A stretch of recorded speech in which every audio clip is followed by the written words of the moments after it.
बच्चों, आज हम नव भारती के पाठ 3 सच का सौदा नामक पाठ पढ़ने जा रहे हैं। इसमें आपको जो बताया है कि किस तरीके से जो पंडित सर्वदयाल हैं सच का साथ देते हैं। तो इस पाठ में आपको बताया झूठ, फरेब, अधर्म, स्वार्थ आदि पर पर्दा डालकर सत्य, कर्तव्य, धर्म, संयम आदि गुणों पर ध्यान देने वाले बहुत से लोग इस संसार में मिल जाएंगे। आपको ऐसे भाषण जो देते हैं ना, ऐसे बहुत से लोग मिल जाएंगे, लेकिन जो निस्वार्थ को परे रखकर सत्य के संग चले, ऐसे सूरमा का मिलना बहुत कठिन है। ऐसे सूरमा हमको बड़ी मुश्किल से मिलते हैं। तो इस कहानी के जो पात्र हैं, पंडित सर्वदयाल सच का सौदा करने वाले हैं, मतलब वो सच्चाई का साथ देते हैं और उन्हीं सत्यनिष्ठ लोगों की श्रेणी में शामिल, मतलब उसके लिए अगर उनको अपनी नौकरी भी छोड़नी पड़े तो उसकी वो परवाह नहीं करते हैं। तो देखिए यहाँ पे पंडित सर्वदयाल के पिता कौन है? वो पंडित शंकरदत्त, बहुत पुराने ज़माने के आदमी थे। उनका विचार था कि बेटा अंग्रेजी बोलता है, पतलून पहनता है, मतलब पैंट टाई लगाता है, तो इसे नौकरी ना मिलेगी तो और किसे मिलेगी? मतलब इतनी पढ़ाई लिखाई कर ली है तो नौकरी तो अवश्य उसको मिलेगी। परंतु बहुत दिन गुजर गए, मतलब बीत गए, और सर्वदयाल को कोई भी नौकरी नहीं मिली। उनका धीरज टूट गया और उनके धैर्य ने जवाब दे दिया। धीरज टूटना एक मुहावरा है एक। तो उन्होंने अब बेटे से क्या बोला? बेटे से बोला अब तू कुछ नौकरी भी करेगा या नहीं? क्योंकि जो मिडिल क्लास, जो पास वाले लड़के रुपयों से घर भर देते हैं, जो मिडिल क्लास में पढ़े, मतलब 8 तक पढ़े हैं, वो भी पैसे कमा रहे हैं, और फिर तुम तो इतने पढ़े लिखे क्यों नहीं कमा रहे?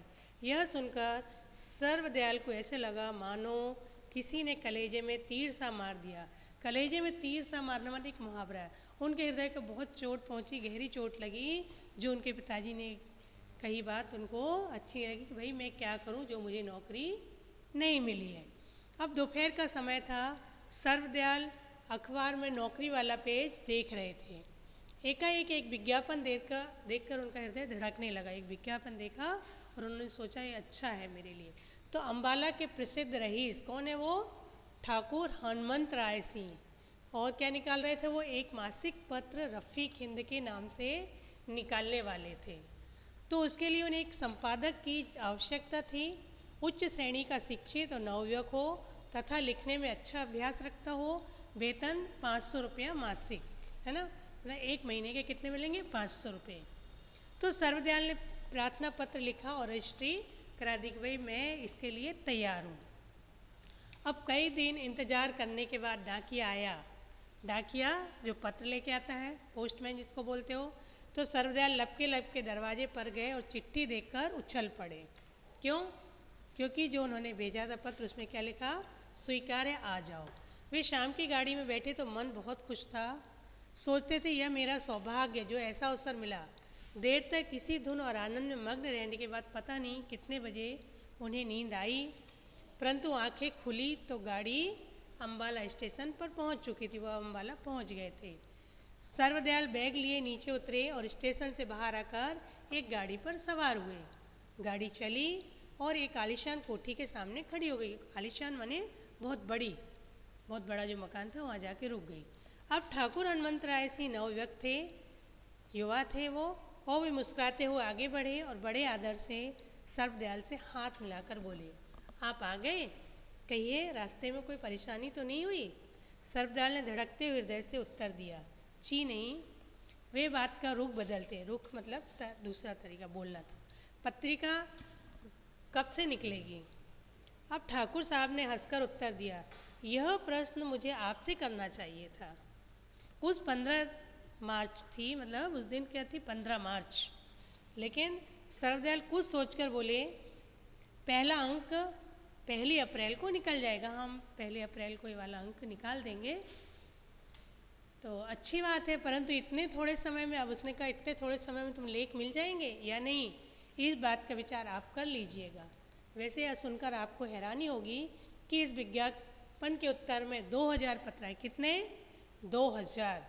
परंतु आपका पत्र सच्चाई से भरा था और यह वह गुण है जिसके सामने मैं सब कुछ बेकार समझता हूँ। इस तरह दिन बीतते गए और जब अप्रैल की 1 तारीख को रफ़ीक हिंद, कब हुआ वो? अप्रैल की 1 तारीख को रफ़ीक हिंद का पहला अंक निकला। तो पढ़े लिखे लोगों में शोर मच गया और पंडित सर्वदयाल के नाम की जहाँ तहाँ चर्चा होने लगी। सब बात का कितना अच्छा लिखा है। तो रफ़ीक हिंद के पहले अंक ने उनको प्रथम श्रेणी के संपादकों की सूची में ला बिठाया, मतलब बहुत अच्छा लिखा और प्रथम श्रेणी में आने लगे। तो इसी तरह एक वर्ष बीत गया, ऐसे लिखते लिखते उनका कितना हो गया, 1 साल। अब सर्वदयाल को अपना जीवन एक आनंदमय यात्रा की तरह लग रहा था, पर ऐसा ज़्यादा दिन न ठहर सका। अब अम्बाला के म्यूनिसपैलिटी का सदस्य चुनना था, है ना। तो क्या था उसके लिए, ठाकुर हनुमंत राय सिंह भी एक पक्ष की ओर से सदस्यता के लिए खड़े हुए और उनके मुकाबले में खड़े हुए कौन, लाला हसरत राय। किसके सामने, हनुमंत राय सिंह के सामने कौन खड़े हुए, लाला हसरत राय, जो हाई स्कूल के हेड मास्टर थे। वेतन थोड़ा लेते थे, कपड़े साधारण पहनते थे, लोगों की सेवा के लिए हर समय तैयार रहते थे। कौन थे, लाला हसरत राय। इसके विपरीत जो ठाकुर हनुमंत राय सिंह थे, उनके वचन और कर्म में बड़ा अंतर, कहते कुछ थे और करते कुछ थे। उनकी सेवा व्याख्यान झाड़ने, लेख लिखने और प्रस्ताव पास कर देने तक ही सीमित थी। इससे परे जाना वे जरूरी नहीं समझते थे। यह बात पंडित सर्वदयाल को अच्छे से मालूम थी, इसलिए उन्होंने तय कर लिया कि इस पद के लिए लाला हसरत राय ही सही है। तो रविवार का दिन था। पंडित सर्वदयाल का भाषण सुनने के लिए हजारों लोग इकट्ठे हो रहे थे। पंडित जी मंच पर आए और बोले, मैं यह नहीं कहता कि आप अमुक मनुष्य को अपना वोट दें, किंतु इतना जरूर कहता हूँ कि जो कुछ करें सोच समझ कर करें। इस वोट का अधिकारी वह मनुष्य है जिसके हृदय में करुणा तथा देश और जाति के प्रति सहानुभूति, क्या होनी चाहिए उसके हृदय में, करुणा की भावना होनी चाहिए, दया की और देश और जाति के प्रति भी सहानुभूति की भावना होनी चाहिए, जो साधारण और छोटे लोगों में घूमता हो और मानव को ऊंचा उठाने में रात दिन मग्न रहता है। उसकी इच्छा होती है कि मनुष्य हमेशा ऊंचा उठे और उसके मैं भलाई कर सकूं। अब ठाकुर हनुमंत राय को यकीन था। क्यों यकीन था, कि उनके पास बहुत पैसे थे कि वो उनके पक्ष में बोलेंगे। परंतु भाषण सुनकर उनके तन मन में आग लग गई, उनको बहुत ज़्यादा क्रोध आ गया। तन मन में आग लगना मुहावरा है ना। कुछ देर बाद पंडित सर्वदयाल बुलाए गए।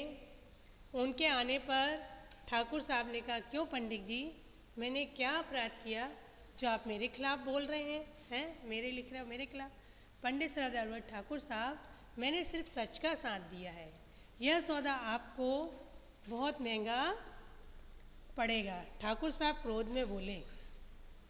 पंडित सर्वदयाल ने सिर ऊंचा उठाकर उत्तर दिया, मैं इसके लिए सब कुछ देने को तैयार हूँ। मतलब ठाकुर साहब ने पूछा, नौकरी और प्रतिष्ठा भी? हाँ, नौकरी और प्रतिष्ठा भी, क्योंकि जो उनकी नौकरी लगी थी वो वहीं थी, इसलिए वो बोले नौकरी और प्रतिष्ठा भी सब दांव पे लगा दोगे उस हसरत राय के लिए, है ना, उसके लिए, जिस जो नौकरी उसके लिए तुम्हें सब क्या त्याग कर दोगे। तो उन्होंने क्या कहा, नहीं उसके लिए नहीं, मैं किसके लिए, सच्चाई के लिए। इसके दूसरे दिन पंडित सर्वदयाल ने त्याग पत्र भेज दिया। त्याग पत्र माने इस्तीफा जो भेज देते हैं, और वो स्वीकार भी हो गया। अब लाला हसरत राय, है ना, ने यह समाचार सुना तो भागे भागे पंडित सर्वदयाल के पास आए और खूब समझाया कि वे अपना त्याग पत्र वापस ले लें। क्यों, मेरे लिए तुमने अपना त्याग पत्र दे दिया। लेकिन उन पर कोई असर, इस बात का उनको कोई असर नहीं हुआ। इधर ठाकुर हनुमंत राय ने सोचा, यदि अब भी सफलता ना मिली तो नाक कट जाएगी, है ना, नाक कटना मतलब इज्जत चली जाएगी। धनवान पुरुष थे, बहुत पैसा था, थैली का मुंह खोल दिया, बहुत पैसे बांट दिए वोटरों पर, रुपए की बरसात होने लगी। अब चुनाव का दिन आया। ठाकुर हनुमंत राय सिंह और लाला हसरत राय दोनों के हृदय धड़कने लगे। सोचे अब कौन जीतेगा। दोपहर का समय था, पर्चियों की गिनती हो रही थी। ठाकुर हनुमंत राय सिंह को पूरा यकीन था कि वे विजयी होंगे। क्यों होंगे, उनने वोटरों को बहुत सारे पैसे दिए थे ना। परंतु परिणाम निकला, लाला हसरत राय के वोट अधिक थे, है ना, लोगों ने सच्चाई का साथ दिया। इसके 15वें दिन पंडित सर्वदयाल रावलपिंडी में अपने घर के लिए रवाना हो गए। उन्होंने जो नौकरी छोड़ दी थी और अपने जो उनका घर रावलपिंडी में था वहाँ पर वो पहुँच गए। विवश होकर मजबूर हो गए। अब उन्होंने क्या किया, एक दुकान खोली, परंतु दुकान चलाने के लिए जो चालें चली जाती हैं, झूठ बोले जाते हैं, उनसे पंडित सरवदयाल को घृणा थी। उनको मान इस बात का था कि मेरे यहाँ सच का सौदा है। अब सुबह का समय था। पंडित सरवदयाल अपनी दुकान पर बैठे रफ़ीक हिंद का नया अंक देखने लगे। इतने में उनकी दुकान के सामने एक मोटर आकर रुकी और उसमें से कौन उतरे? ठाकुर हनुमंत राय सिंह उतरे।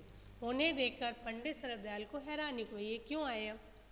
तो ठाकुर हनुमंत राय ने पास आकर कहा, आहा पंडित जी बैठे हैं, यह दुकान अपनी है क्या? जी हाँ। पंडित सरवदयाल ने धीरज से उत्तर दिया, शांति से, हाँ मेरी दुकान है। ठाकुर साहब ने उनको चुभती हुई मतलब ठेस दिया दृष्टि से देखकर कहा, यह काम आपकी योग्यता के अनुकूल नहीं, क्योंकि आप पढ़े लिखे हैं और आप दुकान करेंगे क्या? पंडित सरवदयाल ने बेपरवाही से उत्तर दिया, संसार में बहुत से मनुष्य ऐसे हैं जिनको वह करना पड़ता है जो उनके योग्य नहीं होता है, मैं भी उनमें से एक हूँ।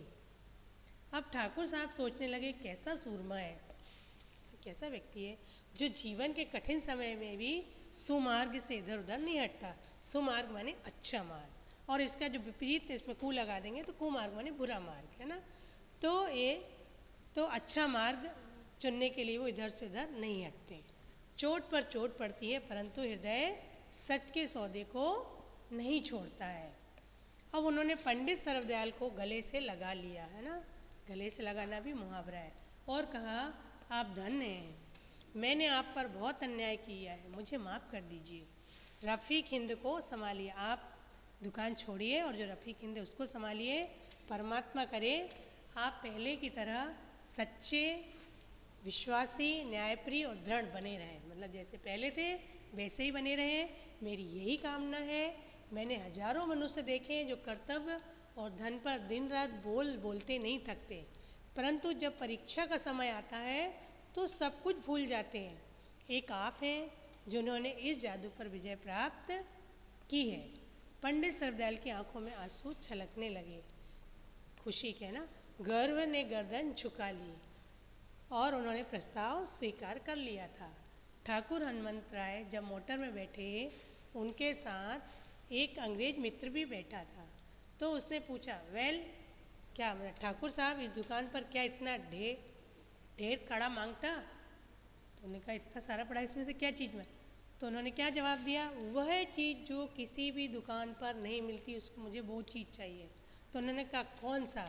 सच का सौदा। जो सच का सौदा है, जो सच्चाई का साथ देता है, वो व्यक्ति चाहिए। लेकिन अंग्रेज कुछ ना समझ सका और मोटर, अंग्रेजों को कुछ समझ में नहीं आया, मोटर चलने लगी। तो हमें इस पाठ से यही सीख मिलती है कि सच्चाई, ईमानदारी, कर्तव्यनिष्ठा तथा आत्मसम्मान की अपने रक्षा करनी चाहिए। इस रक्षा के लिए उन्होंने अपनी नौकरी तक त्याग कर दी थी, इसलिए कभी भी सच्चाई और ईमानदारी नहीं छोड़नी चाहिए। चलिए अब क्वेश्चन शब्दार्थ आप लिख लेंगे, क्वेश्चन आंसर आपको भेज दिए जाएंगे। तो देखिए, अब भाषा ज्ञान, वचन, लिंग, समुच्चय बोधक शब्द और मुहावरे, है ना। तो इसमें क्या दिया है, कोई स्त्रीलिंग शब्द अकारांत या अकारांत हो तो बहुवचन बनाते समय आ का ए हो जाता है तथा आ वाले शब्द के अंत में ए जुड़ जाता है। जैसे आवाज़ का आवाज़ें और महिला का महिलाएं। जैसे दुकान, दुकान का क्या होगा, दुकानें, है ना। आँखें, आँख का, फिर चिंता का चिंताएं, ठीक है। पत्रिका, पत्रिकाएं। अब इसके बाद इसी तरह किसी भी शब्द के अंत में ई हो तो बहुवचन बनाते समय छोटी में बदल जाता है और इसके अंत में क्या जुड़ जाता है, या। ये चीज़ ध्यान रखने लायक। जैसे रानी, बड़ी की मात्रा लगी है तो छोटी कर दी और यहाँ जुड़ गया रानियाँ। अब आप दिए गए शब्दों के बहुवचन, जैसे नौकरी है, बड़ी की मात्रा लगी है तो क्या हो जाएगा, ये नौकरी, छोटी मात्रा हो जाएगी या, नौकरियाँ। गाड़ी, गाड़ियाँ। ये पर्ची, पर्चियाँ। तो इस तरीके से शब्द बनेंगे, श्रेणी और श्रेणियाँ, ठीक है। अब शब्द के अंत में आ के स्वर को आ मतलब छोटा आ इसमें आ में बदलकर स्त्रीलिंग शब्द बनता है, जैसे अध्यक्ष से अध्यक्षा। इसी तरह पुल्लिंग शब्द के अंत में आ ई ऊ के स्थान पर आइन लगाकर भी स्त्रीलिंग शब्द बनता है, जैसे चौधरी है ना। देखो बड़ी मात्रा है तो क्या हो गया, राइन लग गया, चौधराइन। तो इसके आधार पे आपको लिंग बदल के लिखना है। देखिए सुत है तो यहाँ पे आ की मात्रा हो गया सुता हो गया, प्रिय तो प्रिया। अब इसके आप जैसे बहुधी है, बहुधिया बनाएंगे, सदस्य सदस्य और प्रधानाचार्य का प्रधानाचार्य, ये आप स्वयं लिखेंगे है ना। ऐसे ही देखिए लाला का लाइन, ठाकुर का ठाकुराइन है ना, इस तरीके से बनाना है। और पंडित का पंडिताइन, ये दो आप बनाएंगे अब, ठीक है। ये दो आपका होमवर्क है, ये भी ये सब करेंगे। अब अगला है सोहन केला और मतलब किससे जुड़ा, और अमरूद खाता है।